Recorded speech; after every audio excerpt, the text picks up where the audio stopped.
เป็นด้วยผ่าขายข้าวใครไม่เงี้ยมันแดงได้บ่มันเด้งเจ้ามาได้ได้ มากันเลยมากัน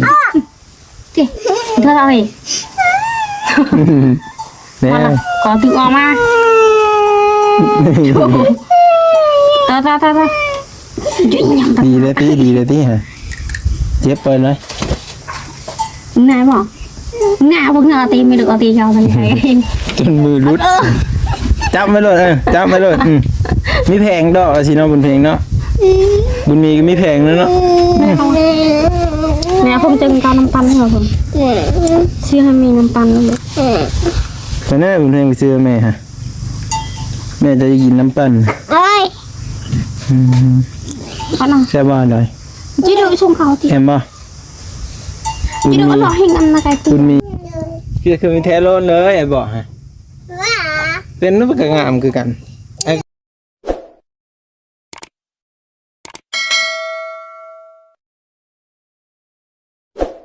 โอ้ไก่กระงามมาดีเนาะอันนี้นะไก่เพื่อเลยดินี่คักเลยติโตมีแต่ผู้แซ่ผู้สาวอยู่นี่เนาะเต็มอยู่2 คนผู้ป้าติโตเบิ่งเข้าไปหูจักหมดเลยสาวมาแต่บ้านเลยอันนี้โอ้ยสาวลอยนี่เนาะอันนี้เมย์พันยังเกิ้งอันนี้เหมือนผู้สาวอ้าวนุ่งทรงก่อนแล้วจึงสบายดีกันใส่ทรงขนองเดียวนุ่งทรงไหมนุ่งทรงขนองไหมสบายดีป้าลุงก่อนบุญเพ่งเพื่อตัดผมมันงามไปเลยสบายดีป้าลุงก่อนไหมนี่บอกเหอะโอ้อยู่กับดำดินี่เห็นนะเบิ่งเข้ามาหาน้องดำนี่หลายคนก็จะเห็นน้องดำนะเนี่ยสบายดีน้องดำนบมือขึ้นเลยสบายดีนี่เด้อเพื่อเลยเด้สิเป็น FC น้องดำนี่เด้เนาะเพื่อเลยจะเห็นน้องดำมาหาเลยเด้อมื่อนี่มาที่พี่มานั่งใบดำมะเห็นไหมมานั่งใบดำที่นั่งเป็นหมู่ใบดำนี่ดินกับใบดำนั่นนี่ฮะเป็นเริ่มมื่อนี้ได้ไปโรงเรียนอยู่เบิ่งขาดนับปึ้มขานวัดไม่ได้ไปโรงเรียนจังเมื่อปึ้มขานน่ะเกิดมา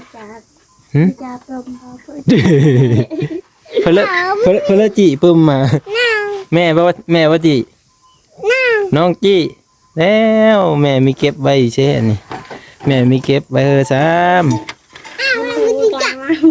พากันนั่งเย็นอยู่เฮินอันนะเฮินเขาสร้างเพิ่นสบายดี200สบายดี FC ปลุงแม่ป้าแน่ตกเลยลิ้นเพิ่นก็ไว้ดำน่ะน้องดำเกี้ยวแล้วบ่เขาหน้าแสงฮะยังเฮงโง่เกี้ยวเฮแล้วบ่อย่ามาเฮงโง่ควายเกี้ยวไว้เลยโง่กินคู่มือมาติโทหมดแล้วมันบ่นั่งลงแล้วอ่ะบุญบุญเพลงเจ็บนะเจ็บได้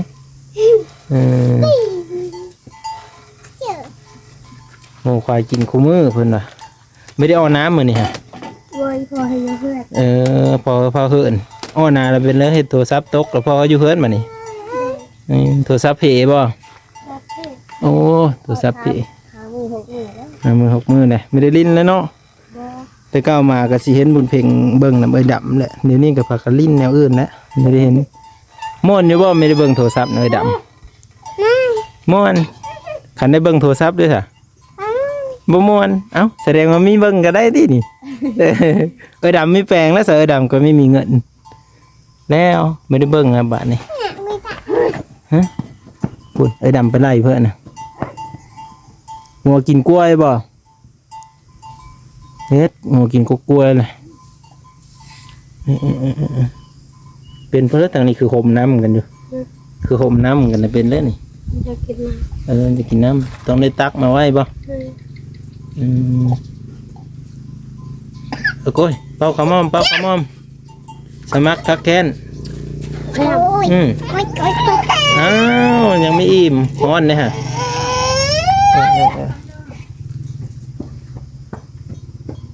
แค่เพิ่นไม่อิ่มนี่เพิ่นให้บ่อิ่มหรือว่า เอ๊ะเพื่อแม่เจ้าฮะเถาะเจาะจะหลดบุญเพลงอาบน้ำเลยอาบได้น้ำแม่จะเมื่อกันจะคือมาอาบตอนนี้เลยบอกแม่ดิบอกแม่สูบน้ำมาเนี่ยไปว่าสิเขากินขนมก้อนหนึ่งเนาะสูบว่าสิบอกแม่ด้วย ใครอยากได้เจ็บ บอกแม่ก่อนบอกแม่ก่อนแม่สูบน้ำเขาแน่วะนี่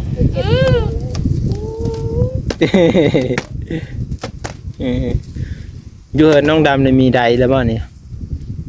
มีใดน้ำบ่เหินในดำอิ่มอยู่บ่เนี่ยฮะอิ่มอยู่กินน้ำกินไหนนี่สบายดีสบายดีสบายดีสบายดีเจนบ่เอ้ยนอนแล้วบ่นอนเว้นแล้วบ่อิ่มอยู่ว่ากินน้ำฮะอิ่มโอ้เป็ดเนาะพ่อไปเชื่อฮะพ่อไปเชื่อบุญเพ่งเอ้ยมาพี่บุญเพ่งไปแบบขนมไปน่าขนมอยู่รถนะไปเอาไปสิเอามาเพื่อกินเอาสมุนเอาขนมมาสิปันเพื่อเลยดำเป็นคนแรกเลยแม่ดิบ่ให้กินน้อยใหญ่เลยเนาะน้องดิให้ไปเอาซะมาพี่บุญเพ่งไว้พี่น้องเนาะทีโทขนมก็มีลายเลยบุญเพ่งขนมน้อยหนึ่งนะขอบใจเด้อขอบคุณค่าว่าสิเด้อขอบคุณค่ะ นบจะสั้นแหละเนาะกัน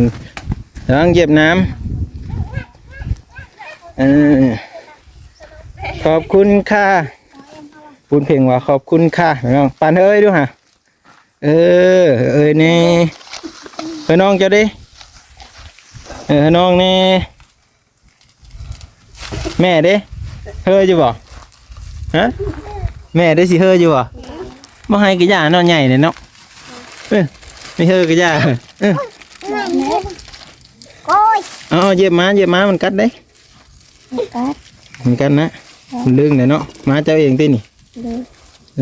ฝุ่นจะตัดเอาแม่เจ้าก็เจอหัน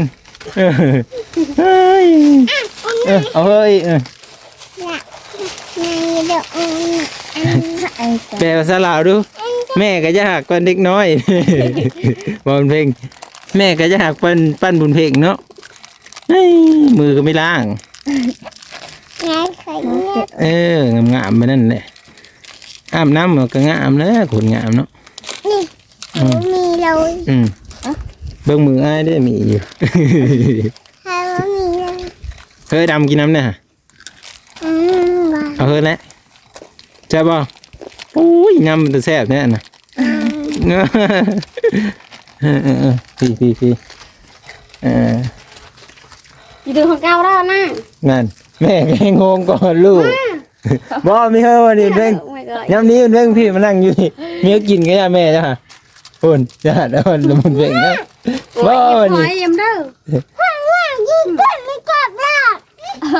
มีก็กินว่าสิเนาะมันเพ่งเนาะมีเอาไปไว้กินโรงเรียนได้ป่ะฮะแอมบ่เลยแซ่บป่ะฮะเยอะอีบ่เลยฮะยากอีบ่หรือว่ายากหลังเด้อมางับขาเด้อมันกินอยู่หมดเลยนี่บุญเพ่งบุญมีแซ่บบ่ค่อยกินค่อยย่ำหรอวะเดี๋ยวมันบาดป้าให้เลยคือว่าเขาจี้บ้างคือเขาจี้บ้างกินมันคือกันบ้างกับเขาจี้นั่นเนาะแบบแป้งนะทุกคนแป้งแล้วเขาเอามาทอดนะขนมมันนี่ฮะเบิ้งนั่นตัวฮอน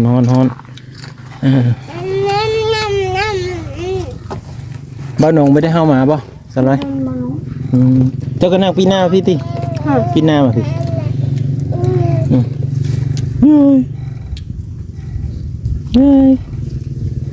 กินเองบ่หาหรือป้อน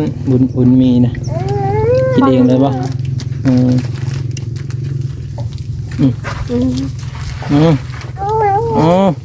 มุนเลยแท้ขนเลยอืมอืมมันมีฮ้อนบ่เด้เนาะฮ้อนวะมีเอาตามธรรมชาติได้นี่ถ่ายคลิปนี่พี่มานั่งเต่งมีไหมนั่งเต่งได้ปะไม่มานั่งพี่นะนั่งบ่นั่นแล้วบุญมีกินขนมปุ๊บทางพวกกันยำกบแกบอยู่ปันนูนะเนาะปันนูกัดแป้นนั่นเด้จะได้ยินบ่พังเลยเวลาเสียงนูกัดแป้นหนังกดเลยสิ ไปว่าได้ไปเกี่ยวข้าวเอ้ยดำนี่ไปนะจะว่าไปซอยเอ้ยดำเอาเข้ากินเลยนี่เอามานี่เอาบอกกระโบยซื้อนี่มาขอเนี่ยข่อยขอเนี่ยขนมน่ะข่อยขอเนี่ยข่อยขอกินน้ำเนี่ยเฮ้ยแซ่บว่าขนมนะป้านกินข้าวจี้แล้วสิ่งนั้นกบแก้บอยู่พอเลยไงมันมีแข็งป่ะมันแข็งพอดีกินเนาะแต่หน้าซื้อขนมโดโซนี่มาจะเพิ่นกินมันยังไม่เปิงเนาะกินขนมเนี่ยจะได้เป็นวัดเป็นไอกินขนมอันนี้อย่างนี้เป็นวัดเป็นไอคุณเมื่อไรบ่ฮะมาแล้วไม่ได้ไปโรงเรียนซ้ำมือนี่ก็ได้ไม่พร้อมไม่มีปุ้มขาดเลยอันนี้ขาดจีเลยปุ้มหัวเดียวนะแม่ไปนั่งยืดซื่อนี่แหละเนาะลูกพอนั่นไปบ่ลูกพอสีแดงไปบุญเพลงเถิดไม่ได้ไปเป็นเลือดสลายแต่งี้เราเจ็บหัวบ่เขาเจ็บหัวเป็นเลือดยังเจ็บหัวเจ็บตาไม่แม่นคิดน้ำโพร้ายไปจ้ะโพเป็นไงใครมาแดงจากชิได้จากบ่ฉันคิดเห็นนะใช้เล่นน้องดำเนาะนี่ละคนมีโพดีแต่เขาไม่มีโพไม่มีเมนะน้องดำเขาก็ไม่ได้คิดร้ายไม่คิดร้ายคือคนบางคนหมอขอเดี๋ยวไม่ได้คิดไหนมันเป็นเองมันเป็นเองมันเจ็บแต่คอยมาแต่วันต้องไปดูเอาเพื่อเจ็บมาแต่พุ่นเจ็บแม่นผีไปนำนะแม่โอ้โย่เขาเป็นตาย่าเนาะน้องดำเนาะนั่นคอยไปใช้สโลมมันคือผีเต็งสโลมโย่กันอาบมันเป็นอะไรมัน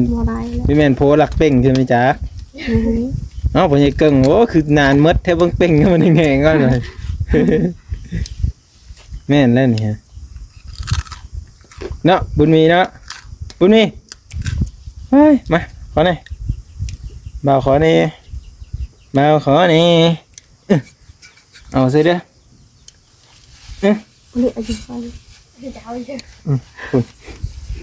คุณเพ่งอาบน้ำนะแซ่บเลยของมันแซ่บบ่ได้กินแบบนี้บ่เลขนะที่ซื้อมาให้กินยังเล็กหยังเบิ่งซาต้นบ่เลขแม่นนะเถอะก็ซาต้นบ่เลขคนตะพื้นอยู่เดี๋ยวนี้แม่หมานเลยโผบ่มิกเมย์บ่มิกอันนี้บ้านนะกลางนะป้าแซ่บบ่จะเลมือเลตีแซ่บแล้วFC สลอยซื้อกินเลยน้องความแบบนี้ก็ยากมันแซ่บขนมแบบในเมืองนะไม่เยอะเนาะพิซซ่าหมดนะเยอะอยู่บ่อยากกินอยู่โอ้ยจะเจ็บท้องไหนเบอร์ได้กินพิซซ่าไม่ได้เลยต้องกินขนมแบบนี้นะจ๊ะมันยังมีเบอร์น้องมันตกที่ดินนะเอาไว้ให้วันนี้เอาไว้ให้ลูกมาจะยังเกิ้งได้ไม่เอาไว้ให้นะหมอไงเลยมันเท่าเลยเจ้าได้ทำไม่เท่าจ้ะไม่เท่าจะได้ดูซองเลยเนาะเห็นป่ะน้องดำได้ดูซองแต่เท่าแล้วเนาะลูกซองเลยมันอยากกินลูกซองมันอยากกินเลยดูซองแต่เท่าแล้วเนาะโอ้ยเจ็บตาเจ็บเจ็บหูเจ็บตาอะไรเลยเป็นยังบ่แนวอากาศมันเป็นเป๊ะเจ้าปีเลยตาแดดให้เป๊กเป็นก็เอาก็ได้นั่นแม่จ่ายไหม แพงสิคุณเพ่งแพงเป๊ะเอ้ยแพงสิ เดี๋ยวจะนำปันในเหงื่อที่น่ะ นั่น โอ้โหเดี๋ยวเย็นๆ เอาเฮ้ยนี่เอาแม่กินนะแม่จะได้แม่ไปซื้อมีปันกินกินแน่ หลานเงินพาเขา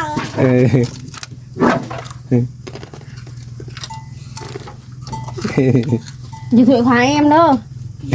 น้องเด้อนี่เด้อ แม่นบ่ว่าดิมีแม่นเดี๋ยวให้กินเองบ่ว่าดิเยอะไว้กินเองบ่จ้าก่อนนี่แม่นบ่เพิ่นเก่งอ่ะ บ่ แม่นนะบ้านเราซะ อาจารย์ จะมีส่วนบ่ ปัดน้ำฝนจากกับอาทิตย์กัน เพราะเราตัดผมมานางามมาเลย ตัดแต่ชาวไร่มา สไลด์มาแต่ทั้งเลย แต่ตำนานให้เด้อ สไลด์คือเพลือสไลด์มีบ่เล่า มีบ่หลาก็มีบ่แล้วสไลด์ไม่ค่อยเอิ้นชื่อเพิ่นพี่น้อง ไปตัดอยู่นี่ เอ้ยดำได้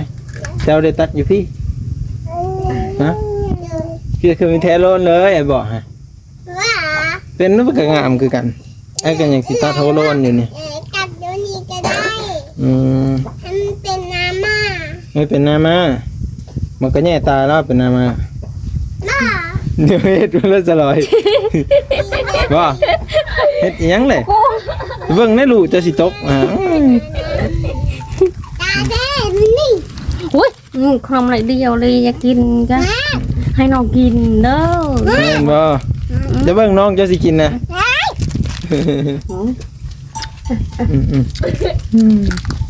แซ่บเลยเนาะ มันใส่มันเจ็บอะไรมา แซ่บเขาเจอ FC ดิเขากิน FC ดิบางทีเพิ่นซื้อมาให้เจ้ากิน ให้มันเพ่งแล้ว ว่าแล้วเนาะแม่อยากให้แม่ขอเนาะไม่เนาะบุญเพ็ง วัวได้ โอ้ยบุญเพ็งไงซื้อก็ได้เนาะบุญเพ็งเนาะแต่แม่จะไม่ซื้อกินนะแล้วทีนี้เกิดมาซื้อกิน น้องจ้า เนี่ยอุจจาระน้ำปั่นเนี่ยอุจ เอา จา มาให้ ระ น้องกินเด้อ เนี่ยอุจจาระน้ำปั่น โอ้จ้าทีลูก น้ำปั่นเลย ฝนติดกระจ้าปะอยากเจี๊ยใจอยากจาน้ำปันเลยเย็นนั่นแหละ ขอเงินนะแม่ที่บุญเพ็งขอเงินนะแม่ที่ เงินเซอร์ ไปซื้อน้ำปั้นหน่อยนี่ขอแน่นี่ เงินต้องกีบ ขอให้เพิ่นด้วย เงินผ่าขาย ข้า ข้าวใครไม่เงินมาแดง ได้บ่มันเด้งเจ้ามาได้ลายได้ มากันเลยมากัน เธอเอาอีก แน่ มาละก่อนถึงออกมาตาดีเลยที่ฮะเจ็บไปเลย นายบอกนายพวกนี้เอาตีไม่đượcเอาตีเขาทั้งใจ จนมือรุดจับไม่รอดจับไม่รอด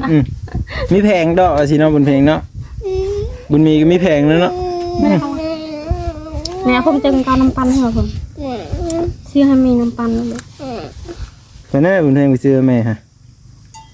แม่จะกินน้ำปั้น เอ้ย có nào แซ่บบ้านหน่อย chỉ được xuống cầu thì แอมบ่บุญ chỉ được มี có loại hình ăn là cái บุญมีไม่เห็นว่าเฮ็ดซื่อๆอยู่มีส่วนโลกส่วนเพื่อนน้ำหมู่ ghê con ui mẹ phải ơi nhỉ จังยายน้ำปั่น